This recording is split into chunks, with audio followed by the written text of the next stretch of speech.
cuando el Cordero abrió uno de los sellos y oí a uno de los 4 seres vivientes decir, ven y mira. Esto es algo bien importante con lo cual pues yo quiero iniciar. ¿Por qué? Porque en la práctica terapéutica tenemos que empezar a considerar cómo es que en muchas de las formaciones psicológicas, psicoterapéuticas, a los psicólogos o a los futuros profesionistas de la salud mental no los preparan para mirar y para estar, los preparan para pretender hacer. Y desde ahí es en donde empezamos con grandes problemáticas porque en mi práctica como docente, pues yo me he topado mucho con este tipo de circunstancias donde los alumnos, donde los futuros profesionistas no quieren llegar a aprender un enfoque terapéutico, no quieren llegar a aprender qué es la psicología o qué es el psicoanálisis o qué es la terapia gestalt.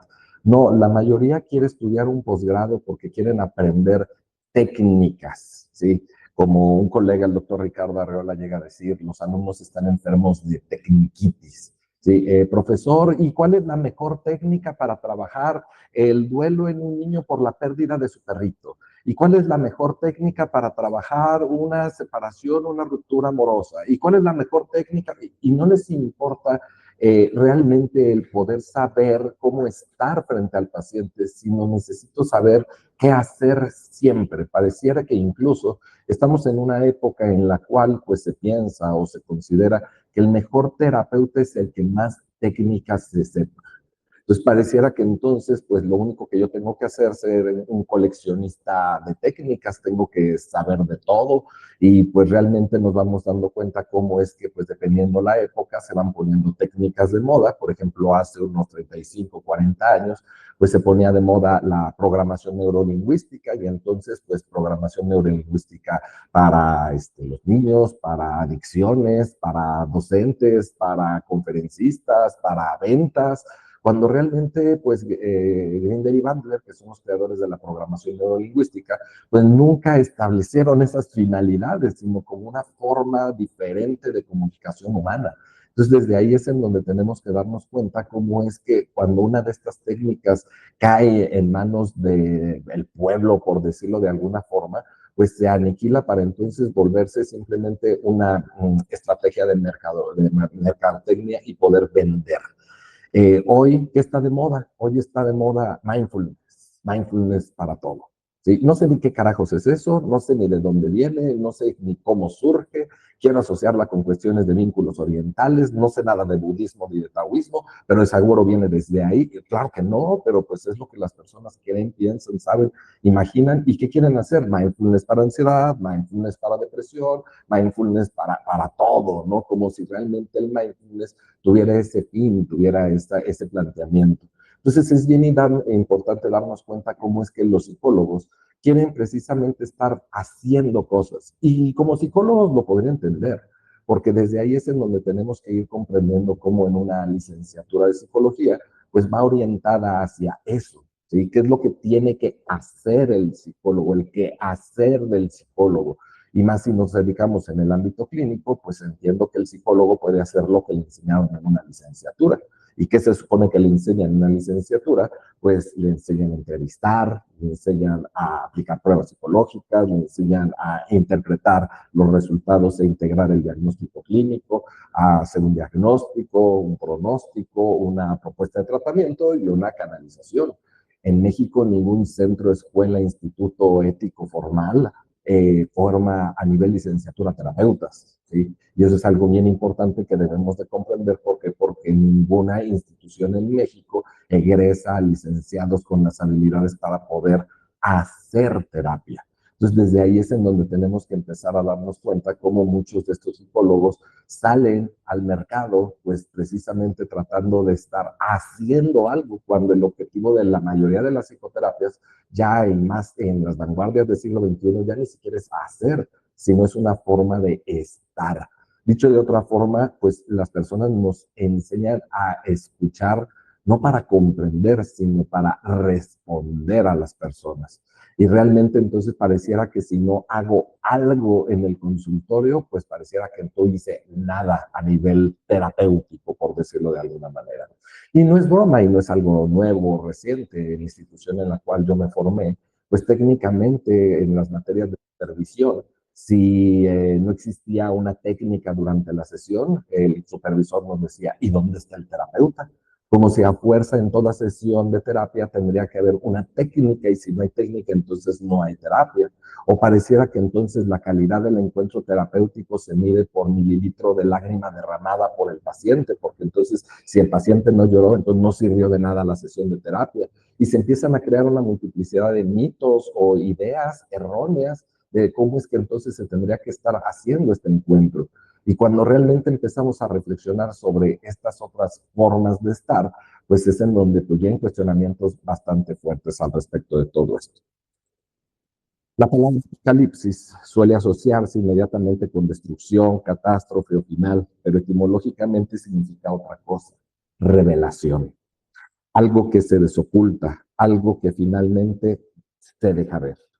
Y es precisamente ahí donde aparece la metáfora de los cuatro jinetes, no como figuras religiosas o catastróficas, sino como imágenes para pensar cuatro formas contemporáneas en las que el encuentro terapéutico puede deteriorarse, incluso dentro de prácticas consideradas correctas, profesionales y bien intencionadas.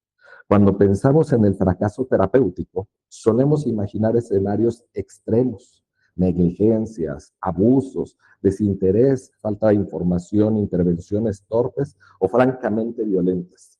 Y sí, esas formas existen, pero muchas veces el deterioro del encuentro terapéutico no ocurre ahí. Y es en donde quiero hacer énfasis a estos elementos. ¿Por qué? Porque indiscutiblemente existen personas que cometen iatrogenias, perdón por el término clínico médico, ¿no? Errores clínicos garrafales, ¿sí? Así como en una cuestión de un médico que deje las gasas dentro del paciente que acaba de operar, eso es una iatrogenia. Y a veces, pues estas iatrogenias, pues no nos damos cuenta de que las estamos cometiendo hasta que pues, ya nos enteramos del error o de la equivocación.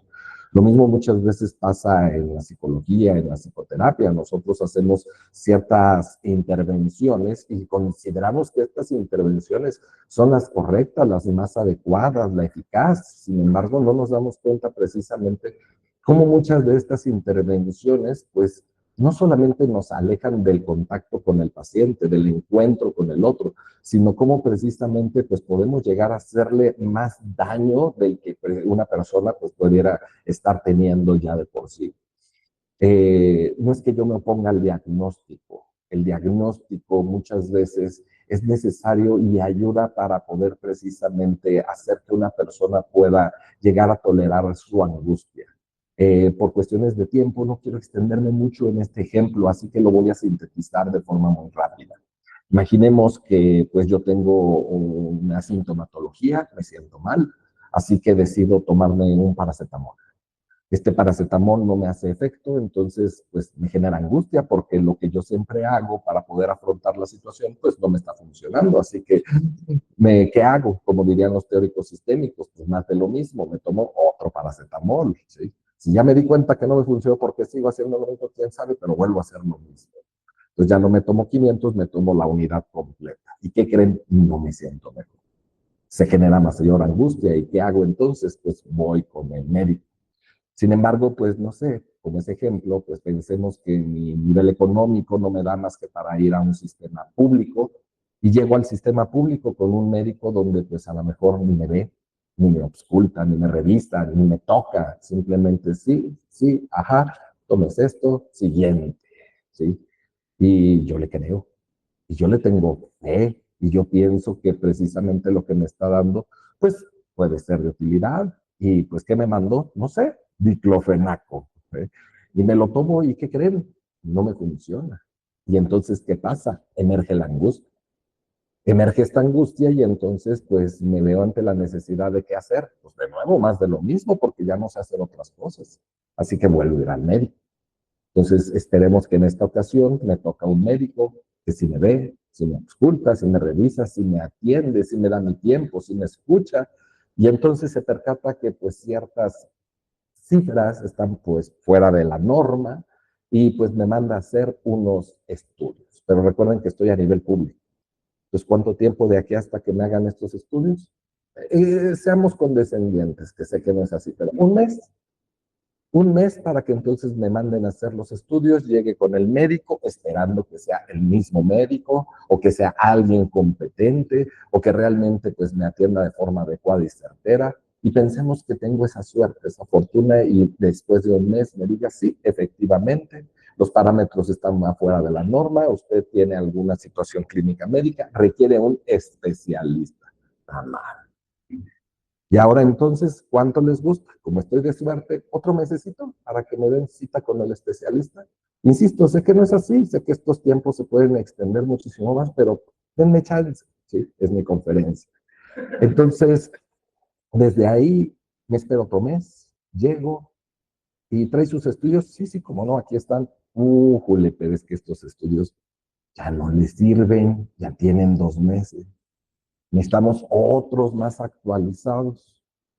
Otro mes, ¿sí? Pero pues ya soy muy listo y entonces mientras me hacen los estudios, saco cita con el especialista, ya tengo o me lo hago los estudios por privados o yo qué sé, para que entonces pues regrese con el médico especialista, pero pues ahora sí con, no sé, toda la suerte del mundo esperando que no se haya muerto, que no se haya ido de vacaciones, que sea su turno, que 50,000 millones de variables. Pero como el manto de la Guadalupana me protege todo mal, imaginemos que así es para que finalmente, después de cerca de cuánto les gusta, 6 meses, me digan, sí, usted tiene cáncer. Por más terrible que sea el diagnóstico, paradójicamente para la persona es, ya sé que tengo, porque esto ya me da posibilidades. Lo que nos mata es la angustia, lo que nos mata precisamente es la incertidumbre de no saber qué tengo. La bronca es que llego a mi casa y me preguntan, ¿cómo te fue?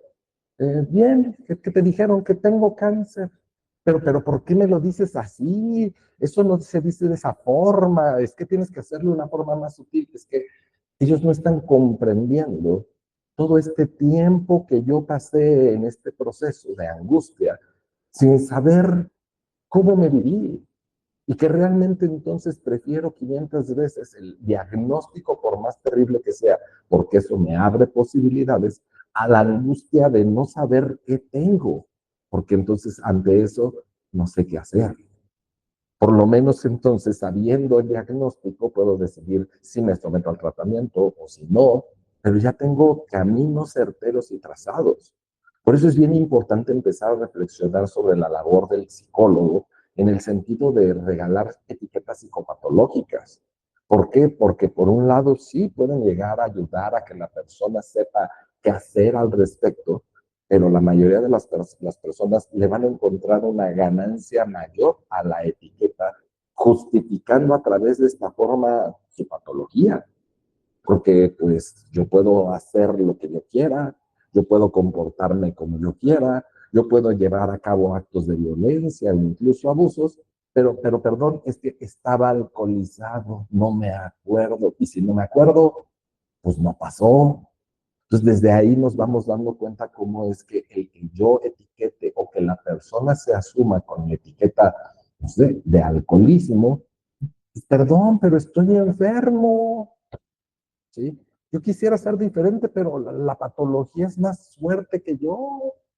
Entonces, realmente el etiquetar a la persona le das un motivo de cómo puede justificar su neurosis. Y entonces, pues, ¿qué creen? Si ustedes se quieren relacionar conmigo, los que tendrán que hacer los ajustes necesarios y pertinentes son ustedes, porque yo ya soy así. Entonces, si ustedes quieren una relación, pues será ajustándose a mis necesidades. Y pues yo me gustaría cambiar un poco y ser diferente, pero pues yo ya estoy de esta forma. Y agarren la que quieren, depresión, ansiedad, esquizofrenia, la que les plazca, regresamos al mismo punto.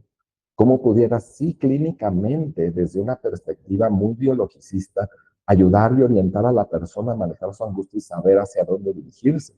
Pero el problema no es ese, el problema es cuando en un encuentro psicoterapéutico, el terapeuta, sin hacer una entrevista a profundidad, sin aplicar pruebas psicológicas, sin tener una batería de pruebas, se le ocurre darle un diagnóstico a la persona, porque incluso hasta por ética, pues el código de ética del psicólogo dice que pues no se puede crear un diagnóstico a través de simple observación. ¿Desde dónde entonces yo estoy marcando el hecho de decirle a la persona que tiene tal patología? Entonces, desde ahí es en donde tendremos que empezar a cuestionarnos que es muy diferente de nuevo la labor psicológica que la labor terapéutica. ¿Quieres que te diagnostique? Sí, como no, con mucho gusto podemos agendar una cita para entrevista a profundidad, aplicación de pruebas y vamos avanzando. Pero dentro del proceso terapéutico, ¿cómo te explico que la persona no viene aparte a ser diagnosticada? Quizá neuróticamente está buscando una etiqueta para de nuevo justificar su comportamiento.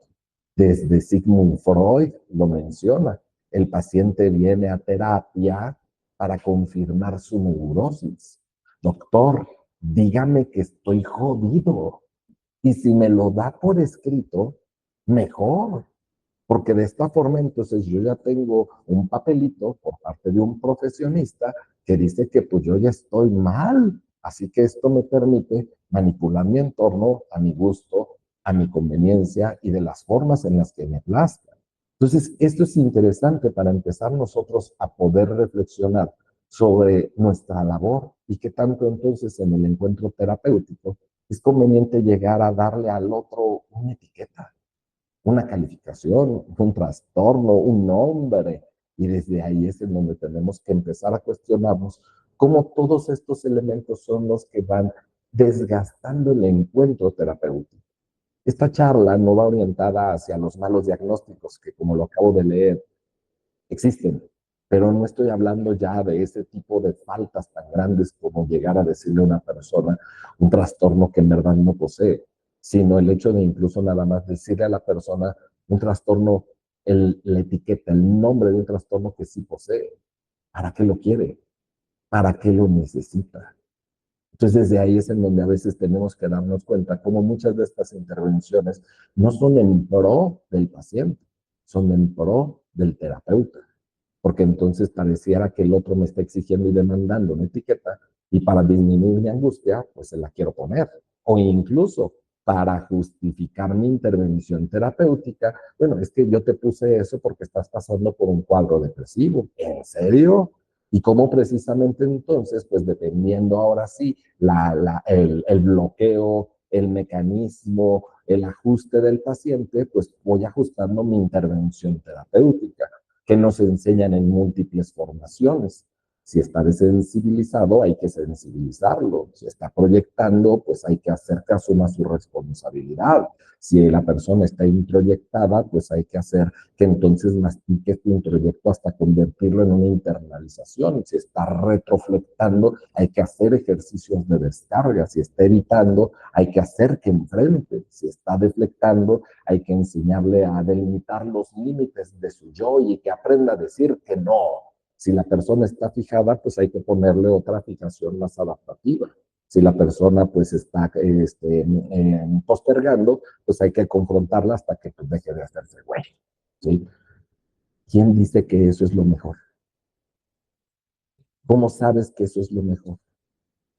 Desde ahí es en donde tenemos que darnos cuenta, como múltiples intervenciones que hacen los terapeutas no están basadas en el paciente, sino en normas de salud pública, en normas políticas. Y desde ahí es en donde tenemos que empezar a cuestionar y reflexionar las cosas. Las drogas son malas. Pues sí, sí, no puedo negar el efecto y el impacto que las drogas pueden llegar a tener en una persona hasta el grado de que pues, la persona termina fisiológicamente muy mal y pretende hasta matarse o matar a alguien más. Sí, sí, sí, no puedo negar las circunstancias de violencia y de narcotráfico que pasan en nuestra sociedad debido a la temática de las drogas. Sí, no puedo decir que eso es algo que no exista, pero también algo que nunca vamos a estar escuchando en espacios formativos académicos es a cuántas personas la droga les salva la vida. Sí, sí, sí, porque van a encontrar casos donde entonces llega el paciente y te diga, es que doctor, doctora, en Navidad del año pasado, pues confirmé que sí, en efecto, mi tío abusó de mí, pero no solo confirmé eso, sino que también abusó de mis hermanas. Y él estaba ahí ese día, esa fecha, en esa hora, en ese momento. Y si no me hubiera alcoholizado, doctor, le juro que lo hubiera matado. Nadie nos va a hablar de esos casos.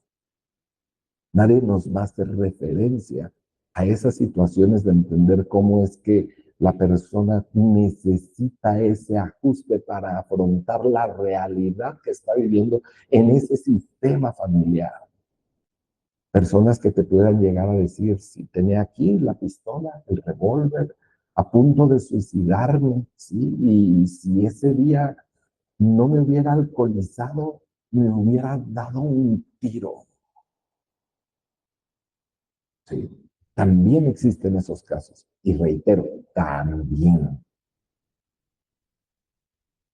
Como incluso en ciertas formaciones como psicólogos, reitero siempre las diferencias entre psicología y psicoterapia. Nos llegan a decir, si el paciente viene intoxicado al consultorio, ¿qué tenemos que hacer? No recibirlo. No, no, ¿cómo vamos a recibir a alguien que se encuentre intoxicado? No, no, no. ¿Qué hacemos entonces? Pues mándalo a su casa. A ver, no sé quién te esté dando clases, pero imagínate también el riesgo de, no te puedo recibir, ¿por qué? Porque vienes drogada. Bueno, con permiso, vaya Dios y le cierra la puerta. El riesgo que también eso implica, porque mínimamente si tengo madre, pues perdón, pásale, no te puedo recibir, pero aquí te quedas hasta que alguien venga por ti. Sí, te puedo negar el servicio, pero pues mínimamente, pues yo no puedo permitir que te vayas igual manejando ebria, y con el riesgo de que te mates o mates a alguien más, pero eso no te lo dicen, ya no llegan hasta allá, solamente llegan al hecho de decirte, no lo atiendas, no sé si me van siguiendo lo que quiero transmitir. Pero cuando estamos hablando no de psicología, sino de estos encuentros terapéuticos, nunca nos ponemos a reflexionar un punto. Se han puesto a pensar que quizá la persona requiere llegar intoxicada para poder hablar de algo que si estuviera en sus cinco sentidos jamás en su vida se atrevería a reconocer o nombrar. ¿Cómo es que entonces la persona necesita llegar así? Y eso es lo que nos tendría que asombrar, como incluso en plena toma de drogas, decidió decir, claro, tengo sesión, ahorita vengo, voy a mi terapia. Parecía que eso no cuenta, parecía que eso no importa, parecía que lo importante es decirle, no, no te recibo. ¿Por qué no? ¿Por qué no podemos estar en un lugar donde entonces haga lo que haga, me comporte como me comporte, o tenga los ajustes que tenga, pueda haber un otro que me atienda, que me reciba, ¿sí?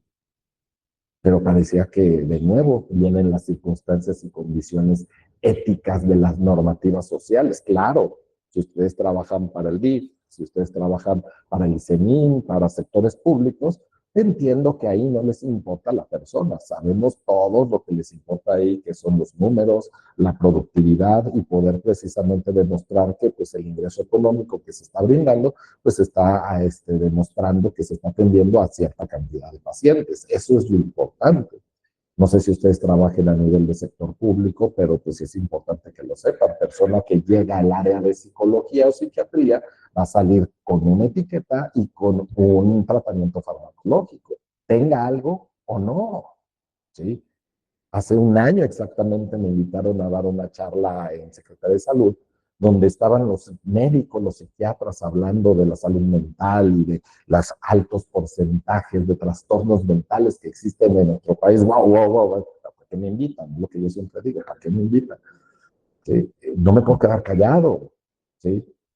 ¿Qué datos estadísticos con base en cuáles ¿Qué información? La que tú sesgas a través de todos estos datos que recopilas en clínicas, poniéndoles etiquetas psicopatológicas a personas que a veces no lo tienen. No, pues sí, con razón México está deprimido, ¿no? Entonces, desde ahí es en donde tenemos que darnos cuenta de cómo estos datos positivistas no nos reflejan ninguna realidad. ¿Por qué? Porque, pues, por otros intereses se falsean, así de fácil. Entonces, si es tomar conciencia claramente desde esta postura, pues, ¿cuáles son nuestras líneas? Es que hay que evitar el suicidio. El suicidio es malo, según quién. Vaya, no me vayan a malinterpretar en ningún sentido. No es que esté promoviéndolo, no es que esté ahorita haciendo una secta para que entonces todos nosotros pues nos suicidemos. Bueno, si gustan lo podemos organizar, pero no es el objetivo.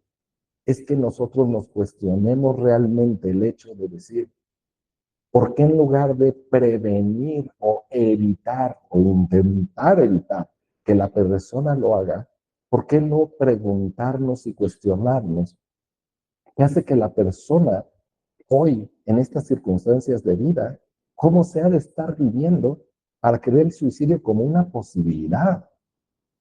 Incluso más complejo aún, ¿cómo es que en lugar de haberse quitado la vida, decidió venir a un encuentro terapéutico? ¿Sí? Me quiero matar, doctor, me quiero matar. No es que le diga, ¿y por qué no lo haces? A ver si es cierto, ¿no? No es retarlo, no es desafiarlo. Es cuestionarle en el sentido de que nosotros digamos, ¿cómo es que preferiste venir aquí conmigo que entonces hacerlo? Pero sí, independientemente como primer punto, cuestionarnos cómo se ha de estar viviendo esta persona en este mundo para abrir esa posibilidad. ¿Qué cañón se ha de estar habitando en este mundo para entonces decir, ya no quiero más esto? Y en lugar de tratar de comprenderlo, ¿qué hacen muchos profesionistas de la salud pública, psicólogos, psiquiatras, terapeutas?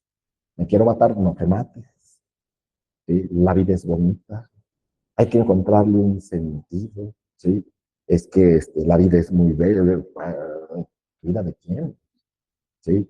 Porque realmente yo salgo de este recinto, de este espacio allá afuera y que diga, vivimos en el paraíso, pues yo no veo claro. Y volver a arrojar a la persona esta realidad, ¿como para qué? ¿Sí? Está bien, no me mato, pero ¿y qué?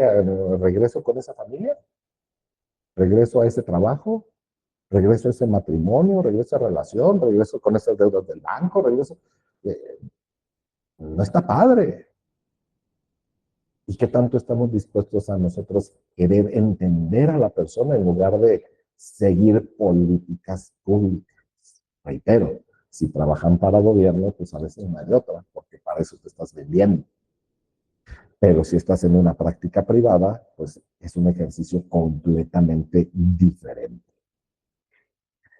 A veces ocurre precisamente allí donde creemos estar cuidando mejor.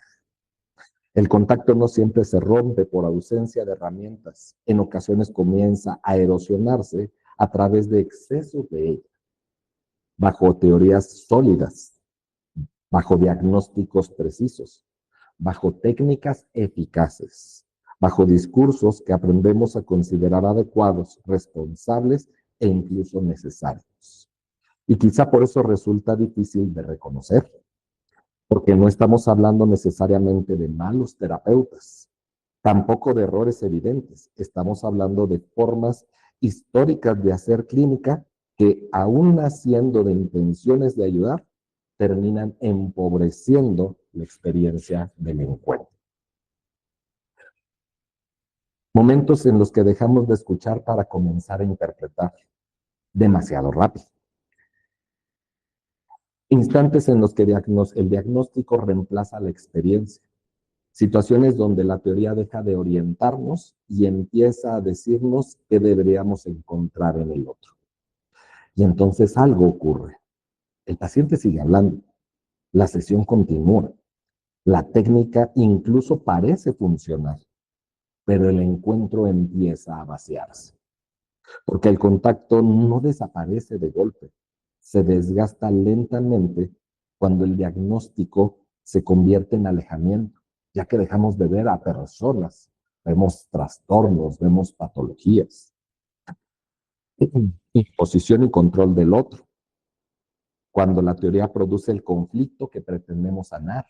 Muchas veces nosotros, si pues pretendemos pensar que existen estructuras de personalidad, no hay pierde. Frente a mis ojos solamente tengo psicóticos, perversos y neuróticos. Elijan su etiqueta, no hay más, porque esa es la teoría. Y si yo desde esa teoría trato de ver a las personas, entonces voy a encasillar a todas las personas a eso y reducir el encuentro solo a eso. Cuando el exceso intenta explicar un ser vacío de existencia y cuando la metáfora del cierre termina por silenciar la experiencia del otro. Por eso es que en este encuentro que les mencionaba, haciendo referencia a los 4 jinetes del Apocalipsis, no sé si ustedes los conozcan, el primero, ¿cuál es? La conquista. ¿La conquista de quién? Pues del otro, claro. Y ahí es en donde tenemos que darnos cuenta, pues, cómo el diagnóstico va a producir este alejamiento, esta imposición y este control de las demás personas. Vamos a poner un par de ejemplos en este sentido, ¿sí? Es todo lo que implica una colonización del otro. Vamos a mostrarlo a través de 2 escenas terapéuticas. Imaginemos que el paciente nos dice, siento que cuando alguien se aleja de mí, entro en desesperación. Respuesta del terapeuta, claro, eso tiene que ver con apegos ansiosos. ¿De qué sirve que yo le diga eso al paciente? Pregunto yo. Porque está bien, yo puedo pensar que son apegos ansiosos, sí, está chido. ¿Y al paciente le sirve de algo saber que ahora él construye en su vida apegos ansiosos? Que volvemos al punto, a partir de ese momento él va a salir del encuentro terapéutico, pues sabiendo que yo tengo apegos ansiosos. Soy un apegador ansioso, ¿sí? Y pues el psicólogo me lo dijo, debe de saber algo, ¿sí? El terapeuta me lo dijo, de seguro debe tener razón, ¿sí? Entonces, pues es que yo siempre busco parejas iguales. ¿Quién te dijo esa jalada de los pelos? Pues en clases de mi profesor, bueno, pues, ¿qué le sigues creyendo? Pero tú le quieres creer, ¿por qué? Porque si no lo ves de esa forma, sentirías angustia. Angustia de reconocer que ninguna relación en la que has estado ha sido nunca igual a las demás. Y que aunque tú te quieras crear la chaqueta mental de que siempre termino por lo mismo, cada historia ha sido completamente diferente. Y aunque tú te quieras vender la idea de que es que siempre los otros me hacen lo mismo, aunque tú te propongas repetir una historia y terminar una relación igual que la anterior, ni aunque te lo propongas te va a salir. Ni siquiera proponiéndote lo vas a lograr. Pero ustedes quieren pensar que no, son patrones repetitivos neuróticos. La compulsión a la repetición, a huevos, sí. ¿Según quién? La teoría, sí, pero ¿qué teoría explica la persona? Y esa es la parte importante, en donde precisamente cómo es que colonizamos al otro para dejar de ver personas, para empezar a ver precisamente pues lo que nos enseñan en la escuela, ¿sí? Narcisistas, esquizoides, esquizotípicos, paranoides, antisociales, límites, histriónicos, narcisistas, eh, por dependencia, por evitación y obsesivos compulsivos, están todos, ¿no? Ustedes díganme cualquier comportamiento humano, yo lo puedo encasillar en cualquiera de esos 10 trastornos de la personalidad, ¿sí? Si hablas mucho, histriónico; si no hablas, esquizoide. ¿Para dónde te muevas? No hay pierde, ¿sí? Dejo de ver personas. Desde ahí es en donde tenemos que considerar algo bien importante que desde el mismo Carl Rogers va a mencionar. Desde terapias postmodernas, como terapia centrada en soluciones y la narrativa que dice Michael White, el problema es el problema, la persona es la persona. La persona no es el problema no es la persona, ¿sí? Aunque nos cueste trabajo a veces pensarlo así. Es empezar precisamente a darle un giro a las cosas y empezar pues a tener perspectivas diferentes, en las cuales pues nosotros empecemos a ver humanos, no patologías. El libro fundacional de la terapia gestal dice que los peores alumnos que pueden existir para formarse bajo un enfoque gestáltico, pero gestáltico real, no sillas vacías y jaladas, ¿sí? Son psicólogos, son médicos, ¿sí?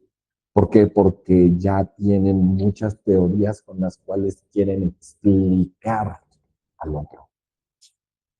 ¿Quiénes son los mejores terapeutas que serían desde esta línea gestáltica? Sociólogos, filósofos, antropólogos, hasta abogados. Pero ¿cómo un abogado va a ser terapeuta? Sí, porque ellos pueden ver el sufrimiento humano de forma más sensible a veces que los psicólogos. Sí, porque el psicólogo pues se la pasa colonizando al otro con sus diagnósticos, con sus etiquetas, con sus teorías, ¿sí? Y entonces no está escuchando al otro, está queriendo encasillar el discurso del otro en su teoría.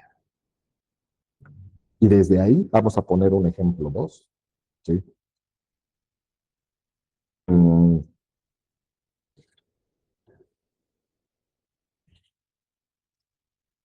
no sé quién soy cuando estoy solo. ¿Y qué puede decir un terapeuta?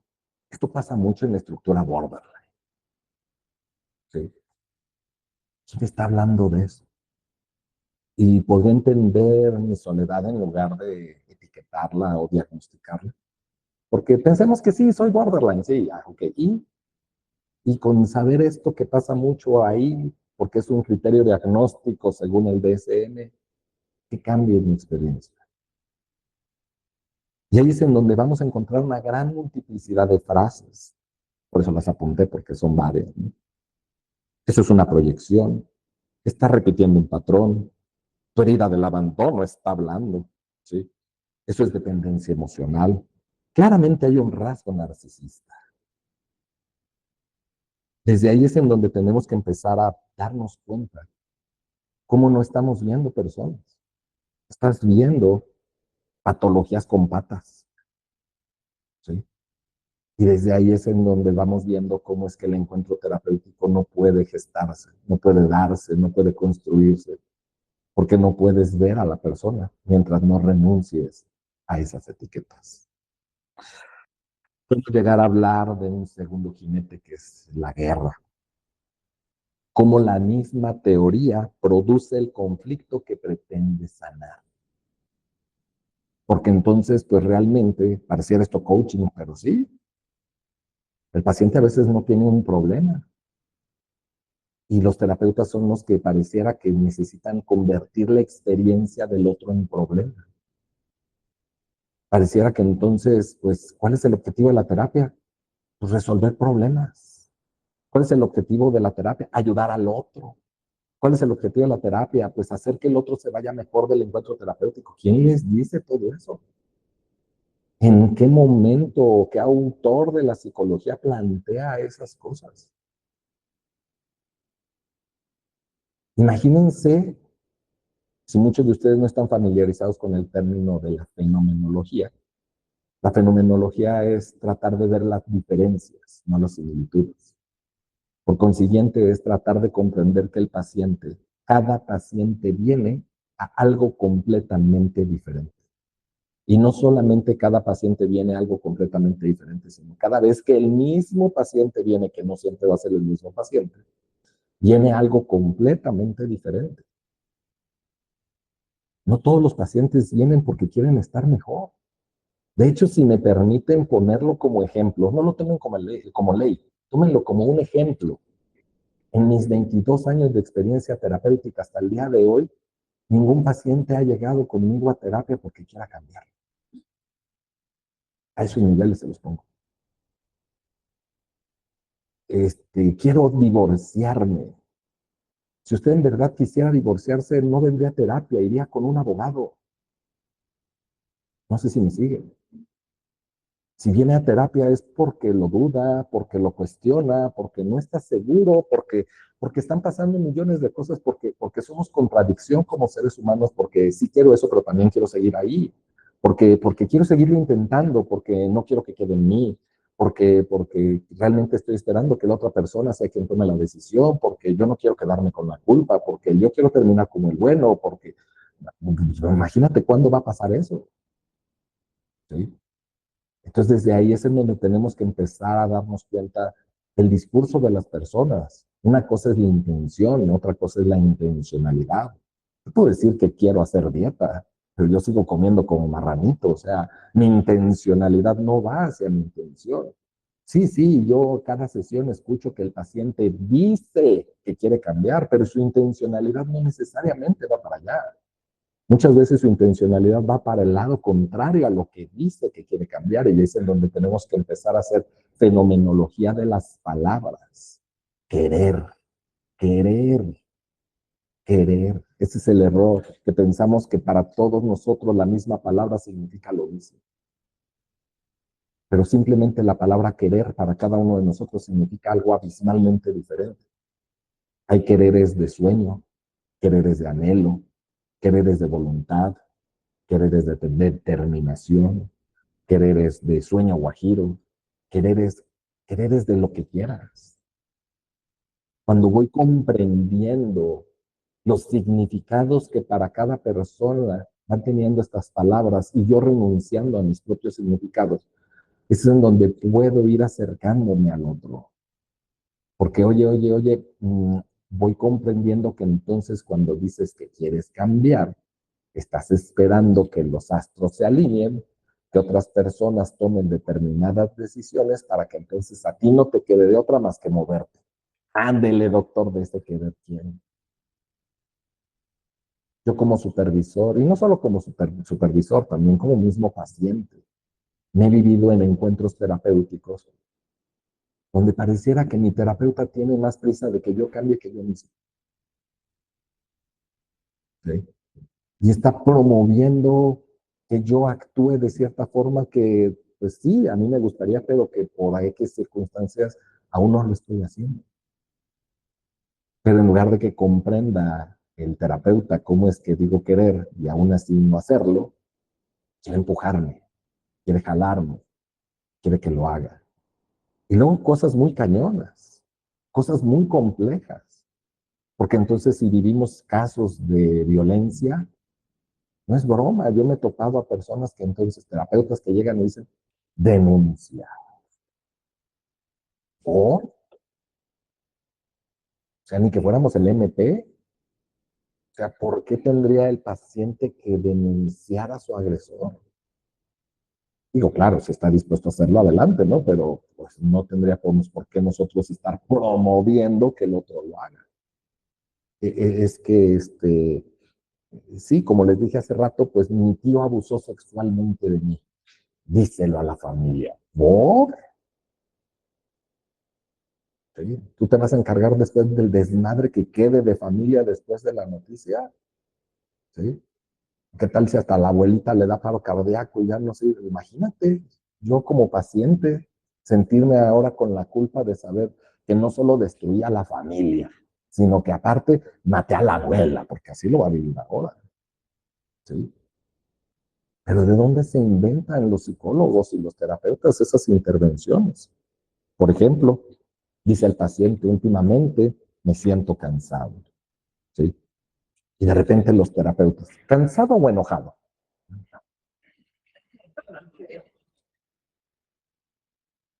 No se lavó bien las orejas, doctor.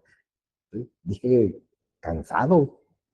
Y de repente queremos imponer las cosas. ¿Cómo te sientes? Triste. Y además de tristeza, ¿qué más sientes? No, bueno, mejor dígame usted qué quiere escuchar. No ha comprendido mi tristeza, ya me está pidiendo que le diga qué más hay. ¿Sí? Desde ahí es en donde tenemos que empezar a reflexionar de dónde se inventan estas intervenciones. ¿Sí? Imaginemos el paciente que dice, no creo estar molesto con mi madre. Respuesta del terapeuta. A veces el enojo reprimido aparece como desconexión. ¿Sí? Te quiero explicar las cosas. Eso te pasa y yo sé aparte. O sea, imagínense la prepotencia. ¿Sí? Uno de los ponentes que estará en este seminario, Giorgio Larocharo, lo menciona de forma muy claro cuando el terapeuta se sube a su ladrillo y empieza a haber una relación de poder vertical, no puede haber encuentro terapéutico. ¿Sí? ¿Cómo fregado yo puedo saber antes que el otro lo que a él le pasa? Explíquenmelo, por favor. ¿Cómo puedo yo, Carlos, saber con mi postdoctorado qué les pasa a ustedes antes de que ustedes mismos lo sepan? ¿Cómo? Pero los terapeutas, se suben a su ladrillo y claro, eso te pasa por esto. ¿Y quién lo dice? La teoría. Y desde la teoría te explico, te argumento y eso es. El cañón entonces estaba empezando a ver a los pacientes así. ¿Qué preguntas podemos empezar o qué frases podemos ver en este tipo de jinete, por decirlo de alguna manera? ¿Qué estás evitando? El paciente nunca ha hablado de la palabra evitación y el terapeuta, ¿qué estás evitando? ¿Sí? Ahí hay una resistencia. Eso que dices no coincide con tu cuerpo. Esto es impresionante. Porque de repente el paciente llega y nos empieza a hablar de experiencias aparentemente, según el criterio del terapeuta, muy fuertes, muy emotivas, muy conmovedoras. No sé, nos empieza a hablar de abandonos, separaciones, abusos, violaciones, pero aparentemente en la forma y en la narración que tiene el paciente, pues no expresa la emoción que el terapeuta quisiera escuchar. Y entonces, ¿qué va a decir el terapeuta? El paciente se encuentra desensibilizado. ¿Y qué hay que hacer? A huevo, sensibilizarlo. ¿Quién te dijo? ¿Cómo sabes? Nada más es una pregunta muy sencilla. ¿Cómo sabes si lo sensibilizas que el sujeto no se mata? ¿Por qué no eres capaz de comprender que en el último de los casos, si estuviese desensibilizado, esa desensibilización es el mejor ajuste creativo que tiene la persona para poder hoy afrontar este mundo, esta realidad, esta situación y a estas personas con las que se encuentra? Siempre pongo este ejemplo basado en el libro fundacional de la terapia gestal. Imaginemos que nosotros somos una familia. Uh-huh. Y pues mi mejor ajuste creativo para poder afrontarlos a todos ustedes, no sé, me gusta a mí poner el ejemplo, un brote psicótico. Pero agarren la que quieran, depresión, ansiedad, fobias, N, ¿sí? Y yo al tener el brote psicótico, es mi mejor forma de afrontar esto que estoy viviendo con ustedes. Y con la bronca que ustedes me van a llevar a dónde? Con el psiquiatra. Al psiquiatra no le importa mi experiencia. El psiquiatra simplemente me va a meter un antipsicótico. Y el medicamento me va a forzar a volver a entrar en contacto con esta realidad psicotizante. Y voy a tener que volver a ver a estas personas, a estar en contacto con estos individuos, a entrar en conflicto con toda esta realidad. ¿Y qué va a pasar? Que con todo y tu medicamento, la persona se va a volver a psicotizar.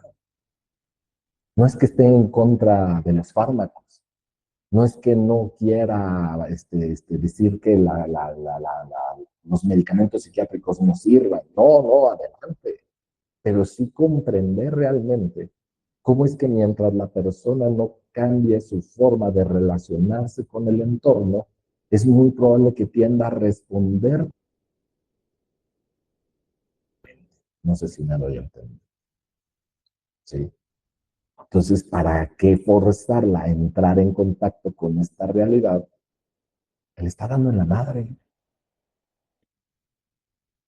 Entonces, sí es importante empezar a pues, preguntarnos qué es lo que está bien, qué es lo que está mal. Y pues si el cuerpo no coincide con el discurso, eso es lo que nos tiene que asombrar. No es que esté desensibilizado y tengamos que sensibilizarlo. Sorpréndanse de eso. Y oye, escucho este discurso y se me hace un discurso bien cañón, bien triste, bien angustiante, bien emotivamente fuerte, y me llama la atención de que no estás expresando aparentemente ninguna emoción o afecto. ¿Qué pasa ahí?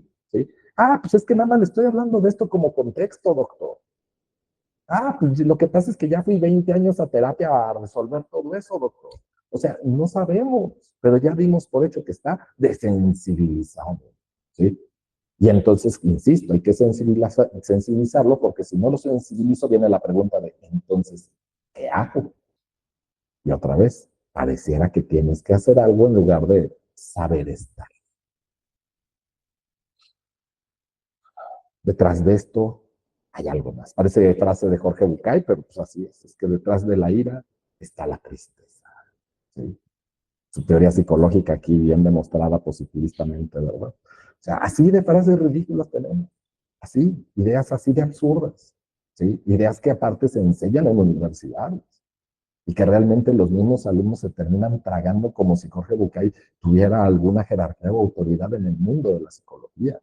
Y desde ahí es en donde tenemos que darnos cuenta de cómo es que a veces nos tragamos frases Sanborns, sí, Sanborns, que tienen cero validez y cientificidad. Lo que te choca, te checa.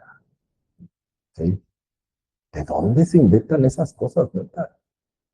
Es que es una proyección psicoanalítica. ¿Y cuándo Freud dijo semejante jalada de los pelos?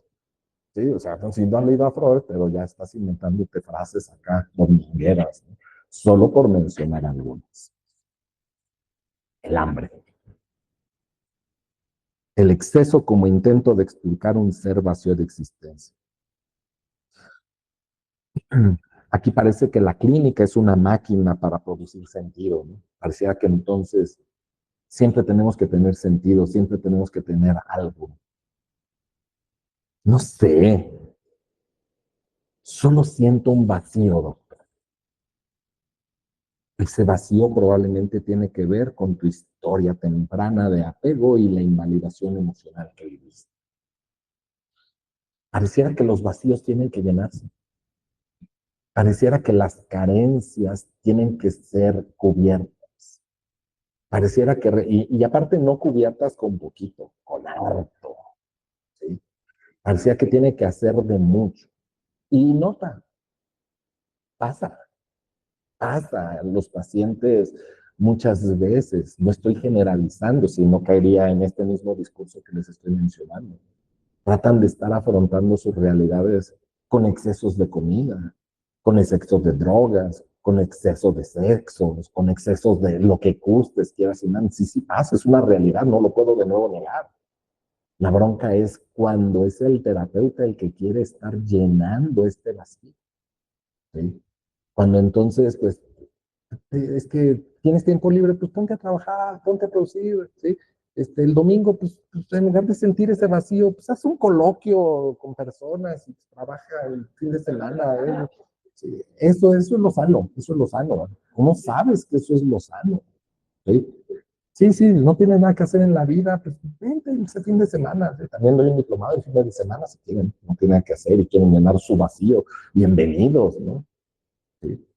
Pareciera que siempre tiene que estar algo, porque pareciera que si no hay nada, eso sé que es angustiante, como ya lo mencioné, pero más allá de lo angustiante, como no nos permitimos vivir en esos huecos, en esas faltas, en esos insentidos. ¿Sí?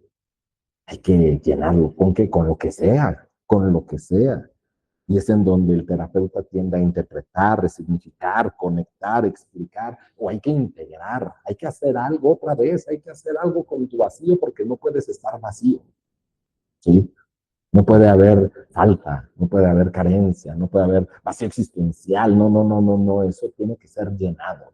¿Sí? ¿Y qué nos dicen luego frases coloquiales? Hay que llenar el vacío fértil con un vacío estéril, ¿no? Al revés, de un vacío estéril a un vacío fértil. ¿Sí? Porque hay que llenar, porque hay que llenar, ese es el punto, ¿no? Y si la persona se habita en esa incompletud, y si la persona se permite habitar en esa falta, si la persona se permite habitar en esas carencias, ¿sí? Sé que es angustiante y sé que ahí viene la bronca, ¿no? ¿Cómo es que de alguna forma es como ver aquí un hoyo? Es bien fácil ver al paciente que se encuentra hasta allá abajo del hoyo porque está deprimido, pero nosotros desde aquí arriba, ¿sí? No, pues sí se ve feo el hoyo, ¿verdad? No, pues mira, ya hay una escalera, ¿sí? Mira, te voy a aventar una cuerda, mira, te voy a alumbrar un poquito. Y es bien fácil hablar desde aquí. Y evitar el encuentro es bajar al agujero. Tratar entonces de ver el mundo como lo está viviendo el otro. Muy pocos terapeutas se van a atrever a entrar al agujero, porque entrar al agujero es tocar sus depresiones, sus ansiedades, sus huecos, sus vacíos, sus carencias, lo que quieras. Y si no tengo un trabajo terapéutico sólido, pues sí, se van a invertir los papeles, ¿no? Voy a deprimir yo más que el mismo paciente. ¿Y hasta dónde entonces? Ese es un reto impresionante. Pero solamente cuando tú entras a la profundidad de ese agujero, es en donde te das cuenta que ni siquiera la luz de arriba llega. Que por más que haya una escalera, no la ves. Que la cuerda que alguien te arrojó no llega tampoco.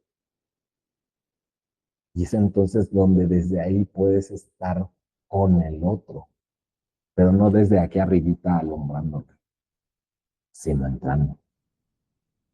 Pero pareciera que nada más desde arriba, pues interpreto y le invito a integrar y le digo que resignifique.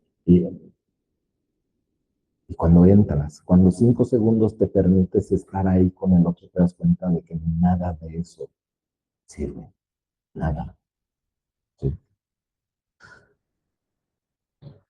Para ir cerrando, ¿qué frases podemos encontrar? Todo tiene un sentido. Tu síntoma quiere decir algo. Eso viene de tu infancia. Tu inconsciente está hablando. Lo importante es resignificar. Y por último, para ir cerrando, pues retomo el concepto del último jinete que sería la muerte. La metáfora del cierre como silenciamiento de la experiencia del otro. ¿De dónde se inventan los psicólogos y los terapeutas que hay que hacer que el paciente se vaya cerrado? Como si el paciente fuera un grifo de agua que se tenga que cerrar. Esto de nuevo obedece más a alineamientos ético-político-antropológicos que realmente a una verdadera labor terapéutica. ¿A qué me refiero? A que entonces esto se debe más a las angustias del psicólogo, del terapeuta, a que el paciente pueda llegar a suicidarse, pueda llegar a tener un accidente, pueda llegar a pasarle algo y que esto entonces sea más mi responsabilidad, más que realmente que me esté importando la experiencia del otro. Y desde ahí voy comprendiendo cómo es que entonces, después de todo lo que se fue explorando en el encuentro terapéutico, al final, el terapeuta es cuando quiere ponchar, como un globo que se infla enormemente y al final, ¿me permites darte un abrazo? No, bueno, entonces, ¿para qué entramos en todo este encuentro si al final el mismo terapeuta poncha el globo? ¿Cómo por qué el terapeuta tendría que estar solicitando al paciente un abrazo? ¿Con por qué el paciente tendría que satisfacer las necesidades del terapeuta? No es que esté mal, de nuevo, no quiero llegar a caer en una posición ética, ¿sí? Sino reflexiva, donde incluso, pues, si el paciente fuera el que llegara y, oiga, doctor, doctora, ¿me permite darle un abrazo? Pues ya será diferente. Y también tú te encontrarás en la posición de decirle, sí, pero también de poder decirle, no, porque tampoco es que el psicólogo o el terapeuta esté ahí para satisfacer las necesidades del paciente. Es un error, es un error porque luego hay psicólogos que así se viven, hay terapeutas que sí piensan, yo soy quien tiene que satisfacer la demanda del paciente. ¿Sí? Pues imagínense que llega aquí un paciente todo hediondo y caliente, oiga doctor, pues tengo una necesidad. No sé si usted me puede hacer el favorcito, ¿sí? Y pues tú tienes que satisfacer la necesidad. Bueno, entonces ya no se llama psicoterapia, ya estamos hablando de prostitución u otro tipo de elementos. Pero parecía que muchos se viven bajo la idea de yo soy quien tiene esa obligación de satisfacer esas necesidades o lograr un resultado. Para ir entonces cerrando esta parte, ¿no? Frases como, sigo pensando en la muerte de mi padre. Y llega a responder el terapeuta, tal vez es el momento de soltar. Frases como, siento que algo quedó pendiente y el terapeuta puede responder, pero ya pudiste hablarlo y expresarlo. Como si esos fueran consuelos. como si esa fuera la verdad, como si entonces tuviéramos que ir dirigiendo al paciente hacia esos caminos que de nuevo nosotros creemos y consideramos mejor para él. ¿Quién te dijo? ¿Quién te dijo que nosotros somos ese gurú, ¿sí? Para decirle al otro cómo estarse viviendo en este mundo? Por eso es que ahí podemos finalizar con esto, encontrando ideas de ya trabajamos eso, hay que cerrar ciclos, pedir perdón también, ¿sí? Debes dejar ir, tienes que avanzar, no puedes quedarte ahí, ¿sí? Porque los duelos, pues hay que cerrarlos, ¿verdad? Hay que resolverlos. Cuando pues existencialmente no comprendemos que el duelo va a estar abierto y presente hasta el último momento de tu existencia. Amén. ¿Sí? Claro, no lo vas a vivir nunca de la misma forma, pero ¿cuál es la demanda del paciente? Y cuando ya esto se me quita, ¿sí? Es que ya lo había trabajado desde hace un año y ay, otra vez recaí.